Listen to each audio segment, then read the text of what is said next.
At ZocDoc, we know being a healthy adult is like living in a video game. Every day has side quests, taxes, laundry, birthdays. And just when you're leveling up, you have to book a doctor. The insurance portal crashes. They put you on hold. Your doctor doesn't take your plan. Game over.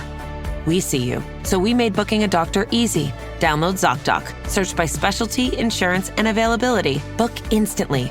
No cheat codes required. Find a doctor you love with ZocDoc. The hustle doesn't stop in NBA 2K27. Every game is an opportunity to master your skills. You can't guard me! To put defenders on skates with your bag of crossovers. And show off your limitless range. Chase greatness around the clock in NBA 2K27. Ball over everything. This is going to be one of the scariest stories I've ever told, and it takes place in Ohio 30 years ago. Now, this story can be found on the Belief Hole, and it's by a judge in Ohio. So this person has nothing to gain from making up this story, and they only have something to lose. And it's about this judge's experience when he's a teenager. So get your popcorn, get your blanket, get cuddled in, and get ready for this story. It was a hot summer night back in 1980, and the future judge was training for a cross-country meet. So it was really hot in the daytime. He figured he would wait to do his running at night. And when you run out in the country at night like he was doing on Highway 4, the streetlights are pretty far apart. As you might notice, some of the streetlights aren't even on. The next streetlight is way down the road. But the judge was jogging. He started off in a light jog. He was just getting warmed up, getting stretched. And as each leg of the darkness, he just thought to himself how good the night air felt. He couldn't do this training in the daytime.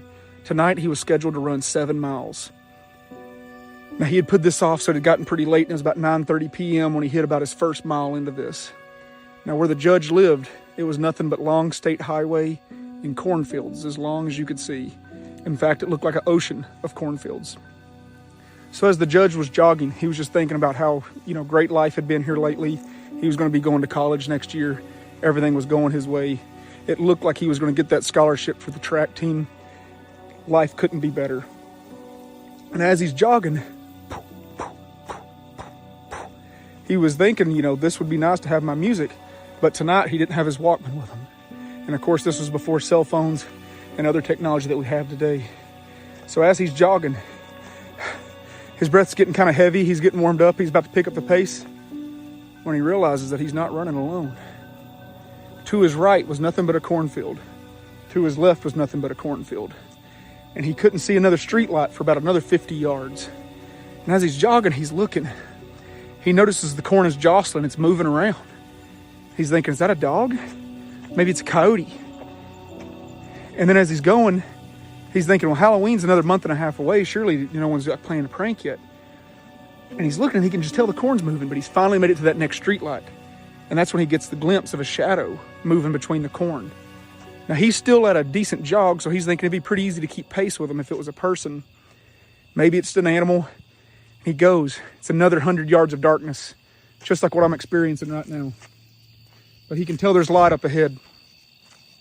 As he makes it to the next ring of light, he gets another good look at this thing, and he sees that this shadow is a big, hulking shadow. And he realizes, oh my gosh, this is a person. At worst case scenario, this is a bear. He's ruled out dogs, coyotes, wolves. There's not even wolves in that area, but the thought crosses his mind. This is a person or a bear running next to me. And to his right, it's only like 20, maybe 15 yards away. It's only about 3 rows into the corn on the other side of the highway. And he's thinking to himself, I know I'm fast. So what I'm going to do is when I hit this next street light, I'm going to get another good look at it. He's going. And then he sees it. He sees the silhouette of what has to be a huge person. And it is definitely on 2 legs. And he goes, oh my gosh, this guy's after me. This guy's chased me. There's no way somebody would be playing a prank like this. He's been chasing me now for about 200 yards and he's staying in the corn. So he says, I'm going to pick it up the speed as fast as I can. He's not wanting to let the person know that he has spotted them. So he gradually picks up that speed. And he's just thinking, I know they can't keep pace with me. I know they can't keep pace with me. And even if they can keep pace with me, they can't keep pace with me for long. I'm almost a collegiate level athlete. There's no way they're staying pace with me. But they did.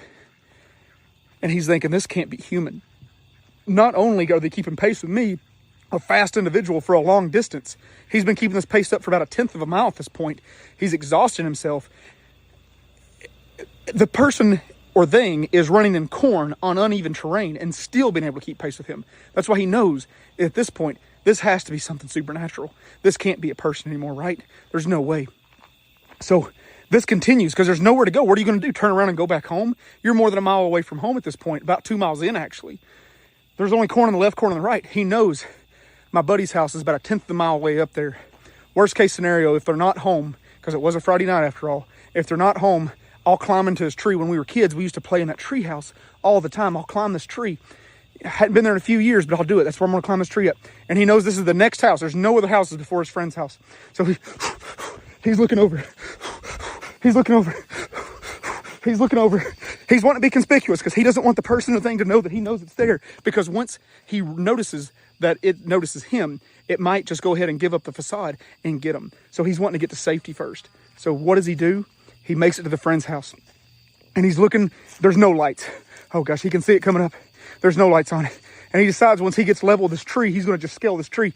Right when he gets level with the tree, he realizes there's been a huge brush pile by the road. They had just recently trimmed the trees, and he could not believe his luck. There's not even limbs for him to grab onto to climb, and he just panics. At this point, even though he's hot from running, his blood just runs cold. He's pale as a ghost. He knows the next option is about another 1/10 of a mile away. It's the next house, and it's his other friend's house, and he tells himself that at my next friend's house, I don't care if I have to jump through the window. I'm going through the glass. I'm getting in that house. He's running. He's running. He's running. Now, he's a great athlete, but at this point, he's been running as fast as he possibly can for an ungodly amount of time. He is just not giving it up, and he notices this corn is moving at the same pace. It's not giving it up either. At every passing streetlight, he catches another glimpse of its shadow, its big hulking figure, of it just ripping and tearing about 3 rows into the corn. And at this point, he can hear it because now it's getting tired too. And then he has a thought. What if I can't out-tire this thing? What if it wants to give up this chase? And at that moment, he sees his friend's house, and he sees that there is one light on in the bedroom. So he's like, oh my gosh, somebody's home, somebody's home. But if they don't open the door immediately, this thing has got me. I'm cooked, it's over. So he decides, am I going to jump through the glass? What am I going to do? He's running now. His friend has a privacy fence around the back of the yard. Right before he gets to his friend's house, a semi-truck comes up over the hill, and he goes, oh my God, I'm going to jump in front of this semi-truck and just wave it down. I've not passed any cars this whole time. I'm just going to jump in front of the road, and it's going to stop. I don't care if it hits me. Something's got to save me from what this thing is coming at me. He jumps in front of the semi-truck, and as he jumps in front of the semi-truck, he hears the corn break. He looks over. It is broke out of the corn, and now he has seen only what could be described as a true nightmare. Now, the judge said this was not a werewolf. It was not a Bigfoot. It was what he describes looking like Anubis, the god of death over there for Egypt. It had this big hulking body, but not a barrel-chested like a man. It had a big rounded chest, kind of like a Doberman Pinscher has. And it had this really sleek back hair, and it had a really long snout. And he said you could see teeth hanging out of each side of it.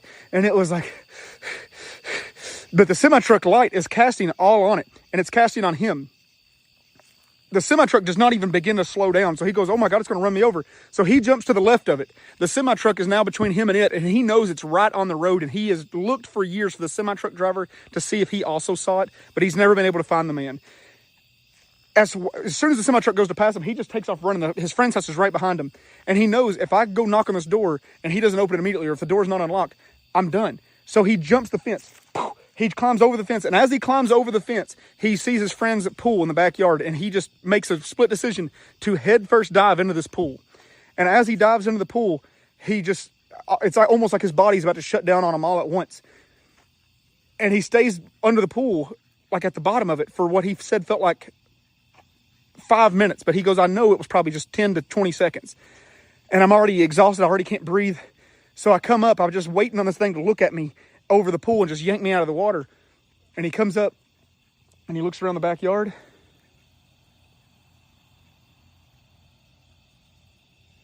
There's nothing there. So he tells himself, okay, I'm going straight for my friend's house. I'm going to open the door and I'm going in. He goes up to the friend's sliding back door, and he opens it, and it's not locked. He goes, oh my gosh, thank goodness. He turns around and he closes the door behind him. And he said this is where things got even stranger, because over on the couch, butt naked is his friend. His parents weren't home, and he had figured out how to get the Playboy channel back on the TV when they had those big giant dish satellites. And he says his friend's over there just going to town, and then looks over and sees him and screams. And now he went from this most terrifying moment of his life to the most awkward and also terrifying moment of his life. And they're both freaking out. He's screaming because the friend thinks his parents have came home and like caught him watching the Playboy channel. And it's his other friend that's just trying to not die. He's fighting for his life. And he tells him, oh my God, oh my God, oh my God. And the friend is also, oh my God, oh my God, oh my God. And he goes, no, you got to shut the hell up. Call the police, call the police. And he didn't want the police to think he was crazy, so he said, just somebody is chasing me. Somebody is chasing me. They call the police, and while they're waiting on the police to get there, he goes, you can understand, you can't go outside. You can't go outside. This thing is after me. So he tells his friend what really happened. And his friend is still in shock because of what he was just doing, and he's just completely scared to death. But they take a peek outside the window while they're waiting on the police. And just on the other side of the interstate, they think they can see something looking at them out of the corn. Patty cake, baker's man. If your child has moderate to severe eczema that's not well controlled with prescription topicals, their itchy skin can feel uncomfortable when playing with others. Dupixent, dupilumab, helps kids as young as 6 months stay ahead of their eczema. Patty cake, baker's man. So they can have clearer skin and noticeably less itch. Dupixent helps them heal their skin from within, and it's not a cream, steroid, or immunosuppressant. Severe allergic reactions, including skin reactions, can occur. Get help right away for face, mouth, tongue, or throat swelling, wheezing, or trouble breathing. Tell your doctor right away of new or worsening eye problems like eye pain or vision changes, skin symptoms, joint aches and pain, or a parasitic infection. Don't change or stop other treatments without talking to your doctor. Patty cake, baker's Dupixent helps your child feel the heal. Ask your child's eczema specialist. Visit Dupixent.com or call 1-844-DUPIXENT. At ZocDoc, we know being a healthy adult is like living in a video game. Every day has side quests, taxes, laundry, birthdays, and just when you're leveling up, you have to book a doctor. The insurance portal crashes, they put you on hold, your doctor doesn't take your plan, game over. We see you, so we made booking a doctor easy. Download ZocDoc, search by specialty, insurance, and availability. Book instantly, no cheat codes required. Find a doctor you love with ZocDoc.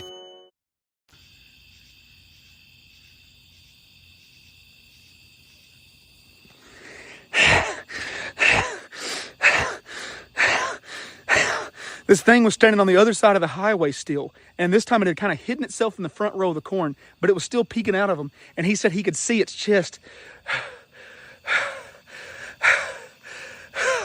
And its chest was still heaving with exhaustion. And then it sees that he is looking at it through the blind, and then it steps out of the corn so he can see it head to toe, like, look at me, I am real, you did see what you saw. So him and his friends see this thing, and they're both just terrified, not knowing, what do you even do? And then it steps back into the corn, and it walks away. The police got there. They were told it was a person that chased him, and they searched. They looked for footprints in the corn. They looked for broken corn. They couldn't find anything, but he was from a well-to-do, rich family. They did believe him, supposedly. But they were told it was a person that chased him. They looked and looked, and this was back before security cameras or Ring doorbells, and they could not find any proof or evidence that anybody had actually chased him. So they had to drop it. For the next 7 years, the judge refused to be outside at night because he said in his brain, at the back of his mind, he feels like this thing has got his scent, and that if he ever tries to go outside at night again, it's going to stalk him and just chase him and follow him. And that's a very important detail, because if you guys are big fans of Dogman, it's not a werewolf. Dogman, which is what he firmly believes it was, is what's known as a fear eater. Every Dogman story you hear, the Dogman always chases the person. It chases them, and harasses them, it scares them, but it never quite catches them. It's like it just wants to feed off that energy and that fear. And that brings us back to an important detail, because I believe they tell us the truth in pop culture. And when you watch Monsters, Inc., what do the monsters do, right? They don't want to eat the kids. They want to scare the kids. It's like they're getting power, getting fuel, getting fear off of that. And if you believe in the Bible and other different, things that talk about demons and stuff, it talks about how they feed off of fear. They feed off of that terror, that worry, that anxiety. And he believes that's exactly what this Dogman was and is. For 7 years, his life was changed. He said if he was out in town somewhere and it started to get dark, he would make sure that he was home. It really took a toll on his dating life and his whole personal history. Like, it just really changed his life for a long time. And then he said he just finally one day was over that fear and he just wanted to live his life like normal, and he's never had an encounter like that again. But in that area of Ohio on State Highway 4, the dogman has been reported there more than any other place in the whole United States.